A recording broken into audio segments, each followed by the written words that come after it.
What is up? What is up? What is up, awesome people of the internet? Guys, welcome to Quita in the Mornings because my name is Quita. It's the morning. So we're gonna have a good time talking about some women's basketball today. What's on deck today is to go through everything you all need to know about Selection Sunday, which is tomorrow because March Madness is here.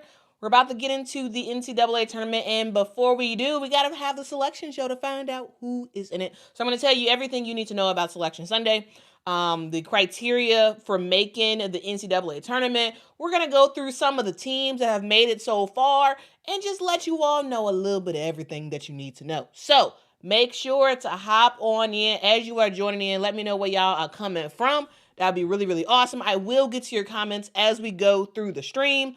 But really do appreciate y'all so much for rocking with me, guys. Oh man, we got the legend in the house. Michael is back. What's up, Repeat Tour, aka Michael says miss you. We miss you as well, Michael. Hope you are having a great one. Yo, Gamecocks is number one in the country. So hey. They're going to be the number one overall seed. So, I'm sure you are feeling really good about this. Now, guys, thank y'all so much for rocking with me as we go through this. Get some coffee, get some orange juice, get some, I don't know, whatever you like to drink in the morning, and just hang out for the next 30 minutes or so as we talk through the game of basketball. Okay, let's get into it. Let's get into it by starting off with who actually makes the NCAA tournament. Well, we have 68 teams who ultimately make it on both the men's and women's side. For the women's side, you get 31 teams that get automatic bids. This means that these are the teams that won their conference tournament. They get an automatic bid, okay? And then we have 37 teams that make it as an at-large bid. That means they did not win their tournament, but the committee decided that, you know what, this team is really good. We're going to add them on there. And it's based off a whole bunch of factors. It's based off of net rankings, overall strength of schedule, quality wins, overall record, yada, yada, yada. You kind of get the idea. Okay. Now, you're wondering, okay, who are some of the automatic qualifiers? Well, we have some of them already situated. So now, here's the deal, guys. Conference tournaments are actually still happening. So I'm not sure how many of you all are aware of that. Yes, the Power Four, I guess, now schools, the Power Four schools are solidified already because they've already had their tournaments. However, there's a ton of conferences who are finishing up their tournaments today and tomorrow. Okay, so that's something to note. Now, in terms of some of the teams that have already made it so far, those teams include Vermont, who made the America East Conference tournament championship so far. We got Montana State, who won the Big Sky. We got Tennessee Tech, won the Ohio Valley Conference. We see UNCG, who won the SoCon Conference. We saw Arkansas State, who won the SBC. Oregon State won the WCC. I made a video previously about that, so make sure y'all watch out about how they actually made that happen. We have Stephen F. Austin, who won the SLC, I should say. We have San Diego State, which I have a segment about shortly, who won the Mountain West. We have Green Bay, who won the Horizon League. HPU won the Big South. George Mason won the A-10. South Florida won the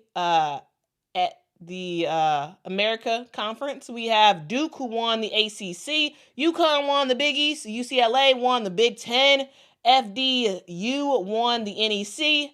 South Carolina won the SEC. Now, guys, there are a whole bunch of conferences that have not had their championships just yet. Again, that's happening later today and tomorrow. So by the time we are done with this, we are going to have all 31 teams confirmed. Right now, we have 19 of the 31 teams confirmed, but we will get to all of those teams confirmed very, very shortly. Now, again, these 31 teams will be the teams that have an automatic bid into the NCAA tournament. Now, the seeding, where exactly they're placed, that depends, but they get an automatic bid. Okay. Now let's continue on. Now you're wondering about seeding because I talked about seeding. Now let's talk about that. So teams are ranked 1 through 16 in each of the four quadrants. And teams from the same conference typically are kept apart early in the conference because you don't want necessarily an ACC team playing an ACC team. And so that's the thing. Early in the tournament. Also, the number one seeds are usually the strongest teams based off of their overall performance because, yes, we'll go through the likelihood of the top four seeds. And also, there's a whole bunch of got potential, so you should expect some upsets early on in the NCAA tournament. It's going to be a really, really great time. Now, let's talk about the selection committee. So, we have the automatic qualifiers. We have the 31 teams that are automatically in there. We have the 37 teams that are selected by the committee. But overall, the committee is in charge of placing teams in certain buckets, right? That's what the committee's in charge of doing. Not only are they selecting teams to be in it, they are also putting everybody where they're supposed to be. The 68 teams that are in the NCAA tournament, the committee are the ones who actually make everything all happen. Now, who's on the committee? Because a lot of people talk about the committee and people complain about the committee and say, oh, they made some bad decisions and blah, blah, blah, blah, blah. But who's actually on it? Well, I'm going to tell you because I feel like what I've seen is that a lot of people are talking about the committee, but no one is actually telling you who is on the committee. So let's do that. So the committee is comprised of athletic directors and conference commissioners from Division I women's athletics. And the committee for the 2024-2025 season includes 12 people. Okay, 12 people. The committee chair is Dorita Dawkins. She is the chair. The first chair, and who will be the chair next year, is Amanda Braun, and then the rest of the committee is made up of Liz Darger, Vicky Chun, Denis, anyway, y'all see the names. I'm not going to butcher these people's names, but these are the people who are a part of the committee. These are the people who are responsible for selecting the at-large teams as well as making sure that everyone is placed in a good spot. Now, you may hear the name Charlie Cream a lot. Charlie Cream is someone who is very, very influential, very, very known during this time. But Charlie Cream is not a part of the committee. He is hired by ESPN as their bracketologist, right? He is the bracketologist for ESPN. He is the person who studies all this stuff. He knows all the rules and does his best every year to kind of guess where teams will end up lying. And in general, Charlie Cream is usually right about a whole lot of stuff. Like he's a guy who's right a lot. However, Charlie Cream is not on the committee. He is hired by ESPN to kind of know what the committee is going to do, but he is not on the committee. Even though you are going to hear his name, probably heard his name a whole lot. You will continue to hear his name, but he is technically not on the committee. Okay. These 12 names that are listed right here are the people on the committee and the people responsible for making stuff happen. Okay. Now let's talk about some overall criteria and priorities. Now, the committee has certain criteria that they are looking for. And you can see this is a photo of the NCAA ended up posting this yesterday, just sort of showing looks inside the rooms where the 12 committee people are discussing and figuring out where people should lie. Here is the criteria in alphabetical order. So don't be like, oh, they're considering bad losses over everything. Not true. This is just an alpha order. So they're looking at bad losses, common opponents, competitive, making sure the teams are competitive in their losses, early performance versus late performance, head-to-head matchups, NET rankings, observable component, overall record, regional rankings, significant wins, and strength of schedule. Now that's what they're looking at. Okay, that's what they're looking at. And let's go back to Charlie Cream real quick because repeat tour AKA Michael said something that is so important. Yes, Charlie Cream has a crazy success rate, 98% success rate over the past decade. It is wild. He is very good at what he does. Now, again, he is not a part of the committee. However, dude is always right, almost always right. And, whatever Charlie Cream says, for the most part, you can kind of book it, because if he's thinking it, it's probably the same thing that the committee is thinking. All right.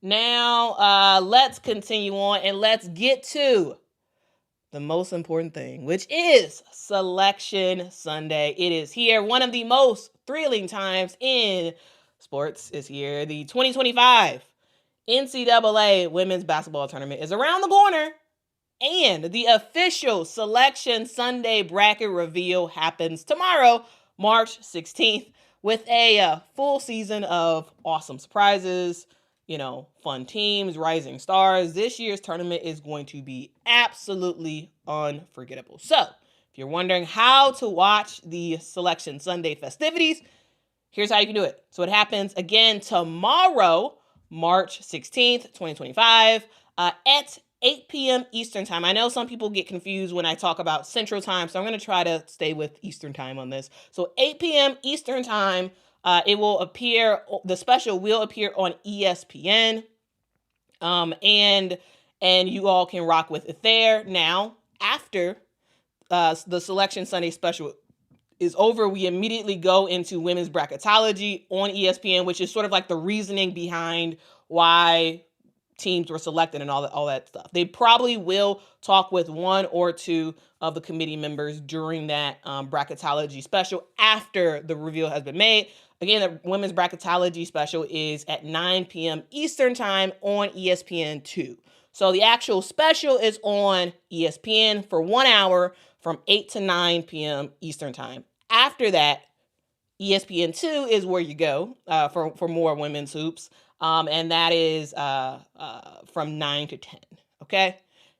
Also, if y'all are curious about the men's will actually have their bracket reveal earlier at 6 p.m. Eastern time on CBS, okay? Okay, now, thing to note is that I will be online live streaming the whole thing. So we're gonna be as the selections are being made, I will be on YouTube breaking down everything. So y'all, if y'all want to, turn on ESPN, mute it, and listen to me. If you want to. If you don't, that's fine. But I'll be online as we go through the reveal.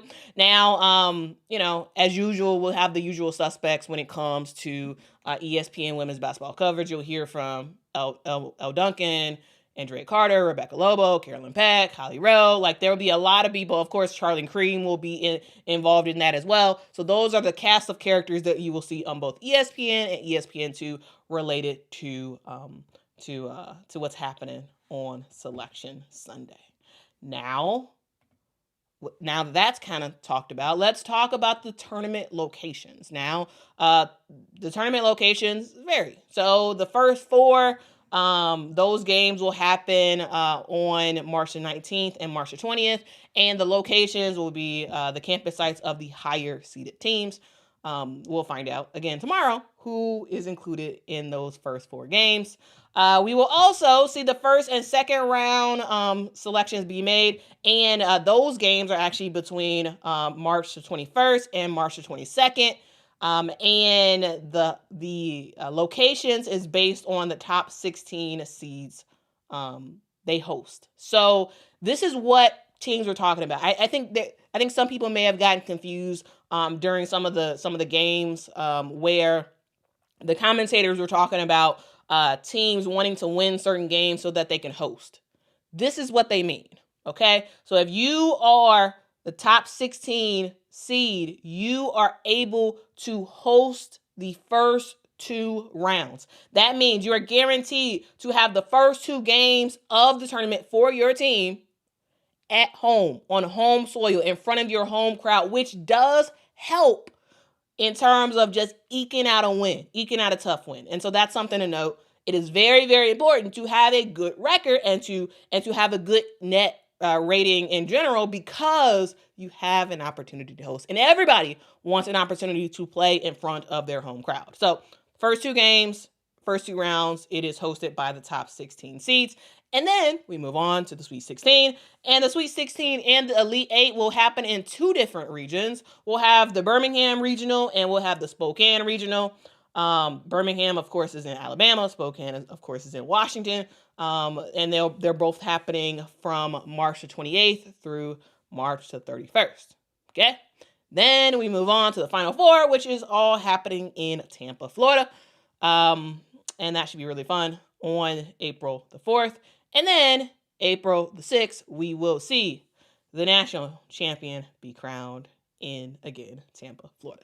Should be a really good time for us to just enjoy the game of women's basketball. Now, here's the thing, guys. Who are the top seeds? Well, according to Charlie Cream, and I agree with him on this, the likely number one seeds are South Carolina, who will be the overall number one seed, USC, Texas, and UCLA. I have zero qualms about this, about having these teams be the number one seeds. I think they've earned it. I think they've been really good this season. The UCLA Bruins have been rocking out, right? This is going to be, something that they are looking to make some noise in, and in South Carolina, of course, defending national champions, they're trying to go back-to-back. They're trying to go back-to-back, and we'll ultimately see what happens. We have not seen a team go back-to-back when it comes to national championships since 2016 when UConn did it. So something to note. USC, of course, is trying to make some noise. Juju Watkins doing her thing, and she's looking for the rest of her teammates to make some noise, get stuff to happen, and get the Trojans back to a national championship, which they have not had since 1984. Wild. And then, of course, Texas. Texas has, yes, they had that big loss against South Carolina. However, Texas is an extremely great team. They're led by Madison Booker, who is one of the most electrifying players in college basketball right now. And I'm excited to ultimately see what happens. There's a lot of question marks around surprises that we'll have. Will UConn actually make some noise this year and get to a national championship game? Will they finish out their drought and get back to their winning ways? I don't know. That's the question. This is the last year for Paige Beckers, at least of what she has said, though technically she does have another year of eligibility. She is going to be possibly the one superstar for UConn to never actually win a championship if they don't win. So the question mark is, can she bring a championship home to Stores? That's a huge question. There's a whole bunch of stuff that is a question mark. So we'll ultimately see. We'll ultimately see what happens. And I'm just excited, guys. I hope you all are as well. I'm excited to just see some women's hoops. See ultimately what ends up happening. Now, here is the deal. I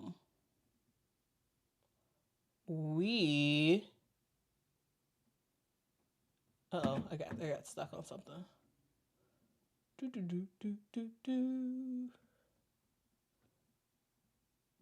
All right. Anyway, here's a couple things to note about the 2024 national championship, which happened last year. That was between South Carolina and Iowa, and in that we saw 18.9 million people end up watching that on average. We saw a peak of 24 million people watch the national championship game, which was wild. Now, will we see crazy numbers like this year? Maybe not. Because again, last year was a very, very special year. Of course, everybody wanted to see if Caitlin was going to actually win win the tournament. Ultimately, she was not able to, but like I think that was a huge reason as to why a lot of people ended up watching. But this is one of those things where we expect teams to ultimately make some noise. Also, guys, I just hold on. Let me correct myself. I said that USC made it to the Final Four. Sorry, that is not what I meant. I said it, but sometimes anyway. They made it to the Elite Eight. I'm sorry. My apologies. They made it to the Elite Eight last year. They did not make it to the Final Four, okay? They would have made it to the Final Four, but they ultimately lost to UConn. So they did not make it to the Final Four last year. Correction. Huge exclamation points. USC did not make it to the Final Four last year. They made it to the Elite Eight. They lost to UConn, who ultimately made it to the Final Four last year. So correction. My apologies. On that. Sometimes I'm thinking a whole bunch of stuff in my brain, and sometimes I misspeak. So my apologies on that. And thank you for the correction, because you are absolutely right, Sally. They did not make it. They made it to the Elite Eight. Thank you.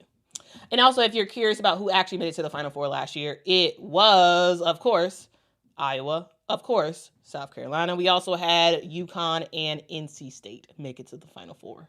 And the championship game was, of course, between South Carolina and Iowa. Okay. We also saw last year some tennis records shattered with almost 500,000 fans attending the NCAA tournament last year for the women.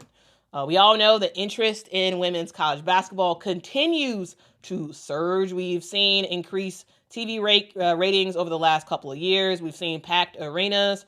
And ultimately, when you have more attention on you, when you have more eyes on you, that means that more people are just engaging overall. And unfortunately, in my opinion, that means there's a lot of people who are betting a lot of money. Here's a fun fact that I just thought was interesting. I wanted to share with you. There is an estimate that $3.1 billion will be bet on March Madness this year. And this is both for the men's and the women's. Combined, for men and women's, for March Madness, $3.1 billion will be betted on. That's 15% more than last year, which is kind of crazy.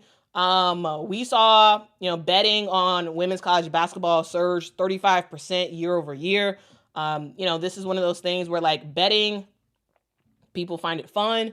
People find it an opportunity to make some money. And that's, I guess, cool. But at the same time, y'all know I am not a fan of betting. I think it actually destroys people's lives personally, but, it also hurts athletes as well. So we've seen athletes, and we've seen some reports about athletes, experiencing increased harassment, during the tournament, because people have a lot of money betting on these games. The NCAA and sports books are working together to kind of have some campaigns to kind of make sure people are responsibly betting and yada, yada, yada, and having player respect and whatnot. But ultimately people will do whatever they will do. But yeah, I just thought it was interesting. It's, betting is a thing. And we'll ultimately see, how much money is bet on this year's, though they are anticipating $3.1 billion in bets. A lot of money. And imagine if everyone just kept that money in their pockets, which they're probably going to lose it anyway. Some people are going to win, but for the most part, people are going to lose. So, guys, just to wrap up everything, make sure to rock out with your girl through a Selection Sunday. It should be a good one. I will be live for it, and we're going to have a good time as we talk about the game. Now, let's continue on. Again, actually, let's take a quick break. Let's take a quick break and see if y'all have any questions, any comments, any whatever, before we move on to our next topic, okay? All right, we're about to move on to our next topic, and I do want to just see if y'all have anything y'all want to say. Tulip says gambling is a bad drug. I agree. It's actually terrible in my opinion. And I think once you get hooked, you just can't stop.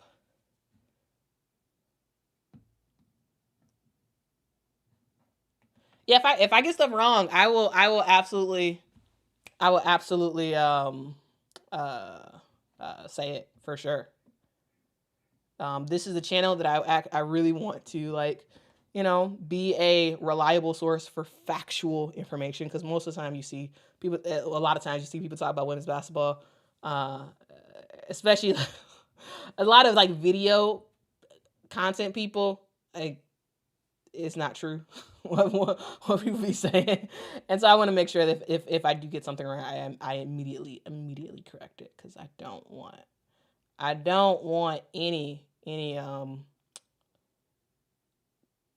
to get wrong information. Let's see. Kimberly says Texas is the most underrated number 1 seed in a long time. You think so? You think they're underrated? Yeah, they better hope Madison Booker shows up, because if she don't, yeah, they don't have a chance. Frank says I got Texas getting bounced early. Okay. I mean, I think that's a huge possibility. Of the 4, yeah, I could see Texas getting bounced. Of the 4 number 1 seeds, yeah, I could see them getting bounced early. What up, FaZe? I know who you rocking with. You rocking with UConn. I know that's who you rocking with. All right, let's continue on. Again, thank y'all so much for rocking with me as we are talking about some women's hoops. Oh, I see a question here about, where'd it go? Tulip is asking, who are the likely 2 seeds? Well, as of right now, the likely 2 seeds are TCU. So TCU is one of the 2 seeds. UConn, Notre Dame, and NC State. All right. NC State, Notre Dame, UConn, TCU. Those are the anticipated 2 seeds. Now, of course, we'll see tomorrow who actually makes it. But yeah. But yeah, I appreciate y'all so much for rocking with me. Thank you so much, Martha, for the comment. Says, enjoy your content and appreciate your work here. Looking forward to Selection Sunday and your thoughts. Selection Sunday should be pretty awesome. Okay, let's continue on. And guys, here's the deal. I love to talk about teams that people don't know about. And one of those teams is San Diego State. Because in my opinion, they had a unanticipated, I should say, run to win the Mountain West Conference. So the San Diego State, they go by the Aztecs. They were not expected to be the last team standing in the Mountain West tournament, but they defied all odds, battled their way to the championship game, and secured their first conference title in 13 years. Now, guys, I believe the game happened on Thursday, I believe, but because I record all women's basketball games, I ended up watching it yesterday. So yesterday I saw that yesterday I ended up watching the game, and I was like, dude, the Aztecs are absolutely fire. And I want to talk about their path. I want to talk their path to the championship real quick, because it wasn't easy, guys. It was not easy. They had to take down the tournament's 2 top-seeded teams, including a triple overtime thriller to ultimately win the championship. This is a team that they thrive on defense. When you talk about San Diego State, defense. That truly what is making them a true contender, and a team that you got to watch out for when we go into the NCAA tournament. Now, they first started off by getting a dub against New Mexico to start off their tournament. But the challenge was the next 2 games. So yeah, they easily beat New Mexico. Not a big deal. 63-53. Not a big deal. Won that game. Not a problem. Now we go into the second game where they took down UNLV. Now y'all know UNLV. UNLV was a really good team last year. They were a really good team this year.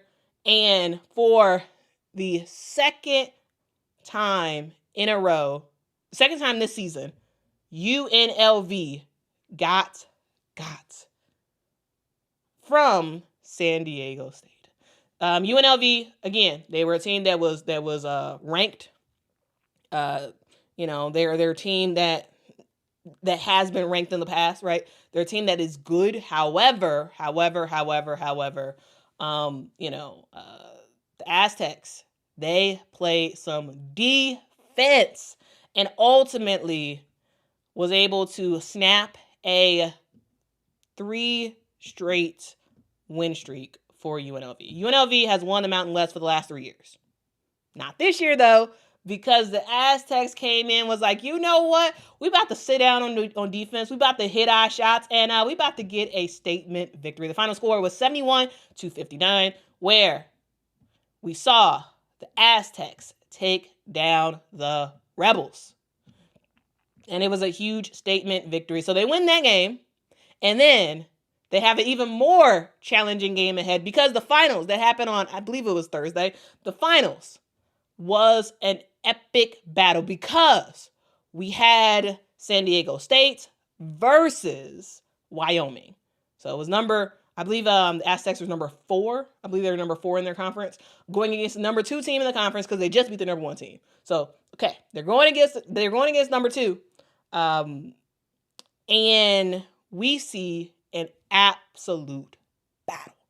Grueling, pound for pound battle that went into 3 overtimes. It was absolutely wild, with San Diego State ultimately outlasting Wyoming and winning 72-68. Now, guys, this is a game that featured 16 lead changes, 12 ties. Neither team was backing down throughout this game, and hey, they were getting tired, but despite the fatigue, the Aztecs found a way to get some key defensive stops in critical moments. Ultimately, again, as I said earlier, defense is the entire reason why San Diego State has won the Mountain West, because they forced 25 turnovers for Wyoming, converting 20 of those points. That was a huge thing. The huge thing. I got to give a huge shout out to the head coach for the Aztecs. Her name is Stacy Terry Hudson. And y'all, she has built a team on defensive toughness and a mindset and a will to just win. And that helped to carry them into victory. Y'all, the Aztecs held Wyoming to just 68 points in 55 total minutes of play. They just locked in when they needed to, and they made the thing happen. I got to give a huge shout out to 2 players. 2 players impressed the mess out of me. Now, this girl, her name is Callie Clark. She had a massive game. You want to talk about someone who just shut down the opponent on defense? That was Callie Clark yesterday.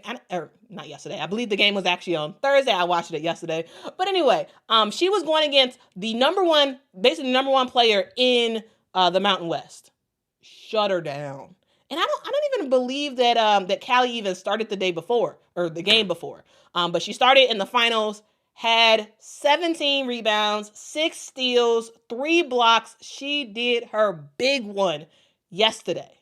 And it wasn't just her, y'all. The player who was scoring all the points, her name is Veronica Sheffy. And y'all, tournament MVP. She was someone who was knocking down shot after shot after shot after shot. Ultimately, she ended up with 24 points in this game, put in some huge pressure on Wyoming, and ultimately getting Wyoming to make some mistakes on offense. It was just a great time. She ultimately was able to close out the game, and y'all, the Aztecs make this thing happen. For the 10th time in school history, San Diego State University is going to make the NCAA tournament, their first time since 2012.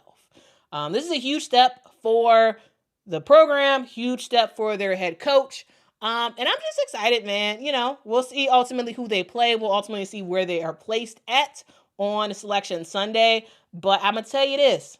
Whoever goes against San Diego State, you better expect for them to sit down on you and do some really, really good scouting. So yeah, that's the thing there. I just wanted to talk about it real quick because I just love it. I absolutely just love to talk about it.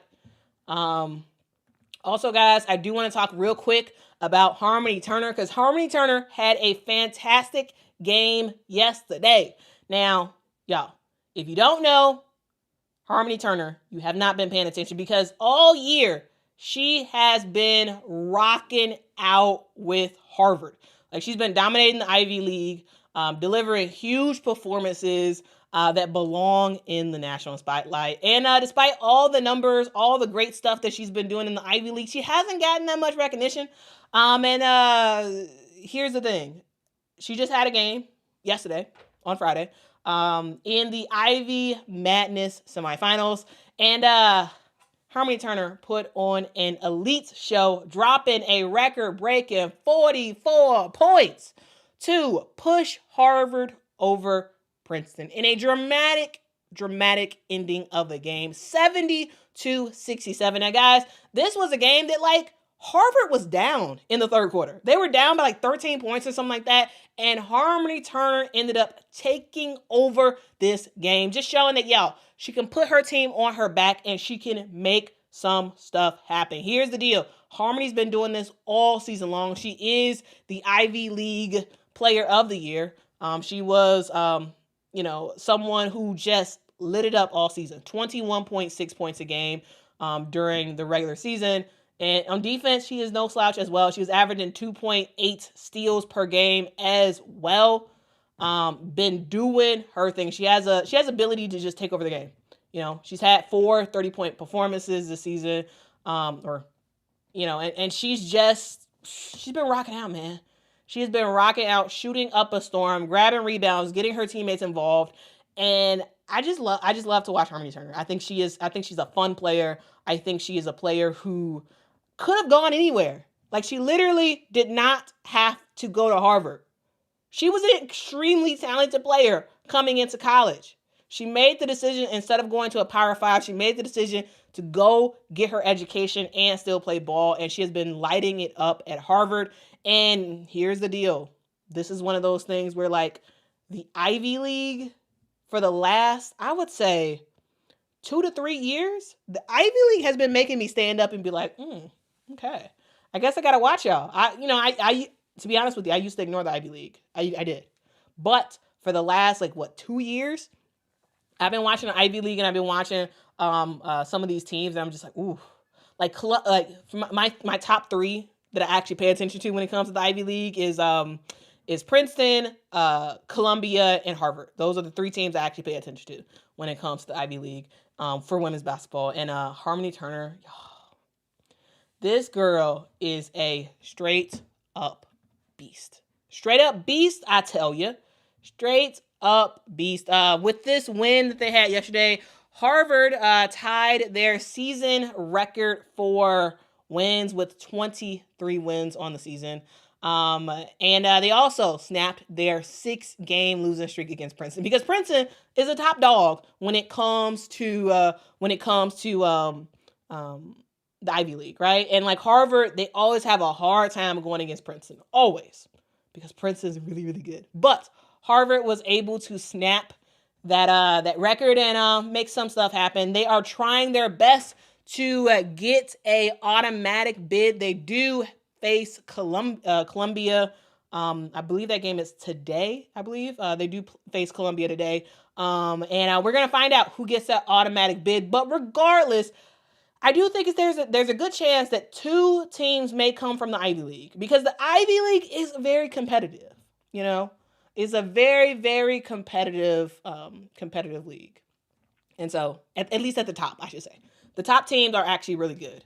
And so, yeah. Anyway, Harmony Turner got a Harvard single game record yesterday, 44 points, did her thing, got her team the dub over the Giants of Princeton. Y'all, she was 14 of 27 from the field.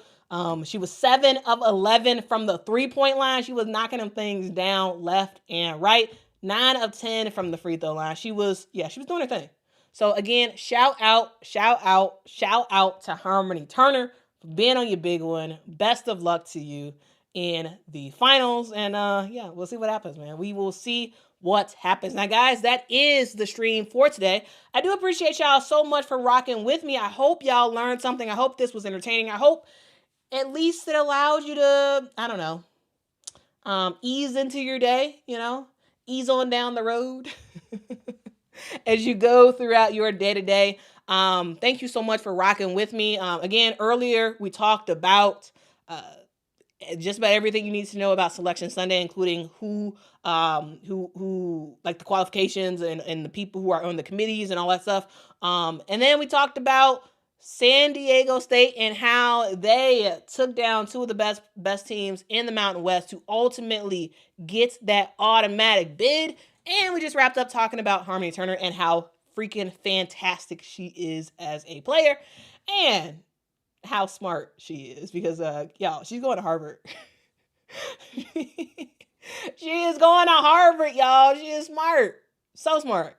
Anyway, that is the news. Thank y'all so much for rocking with me. Let's take a quick moment and let's see if y'all have any comments that y'all want to talk about, and then we will move on from here. All right. Again, I hope y'all are excited. Also, a thing to note is that Unrivaled does clash with Selection Sunday. So that's something to note. Why exactly they planned it like this, I don't know. I think this is one of those things where that was like an oopsie on someone, because Selection Sunday, as I said earlier, starts at 8 p.m. Eastern time on Sunday. And the semifinals for Unrivaled starts at 7:30 p.m. Eastern time.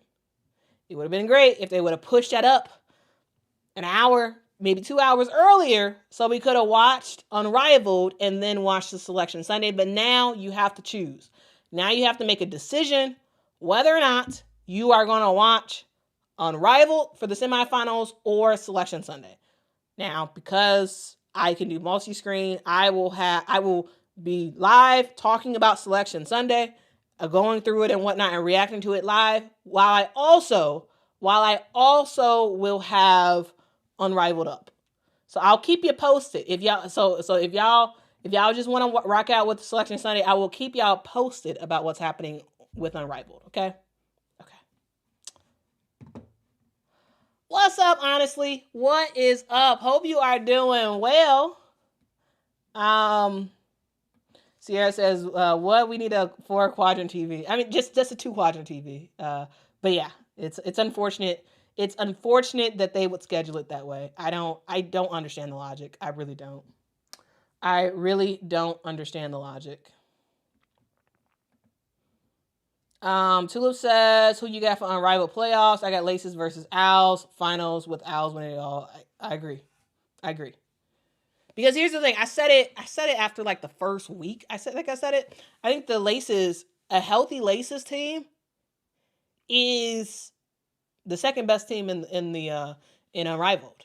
I think they're better than Rose. The reason why the Laces have lost so many games is because they've been dealing with injuries. I think they're going to rock out in the playoffs, and I do think they're going to beat Team Rose, and it's going to be Laces versus Owls, and of course the winner Owls are going to win, because of course they got an infused Collier. Of course they're going to win. Frank wants to see Mr. President. Mr. President is asleep, so sorry.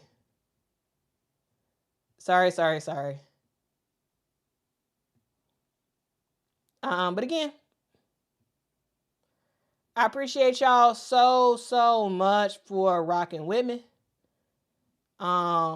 Salute to y'all for being awesome.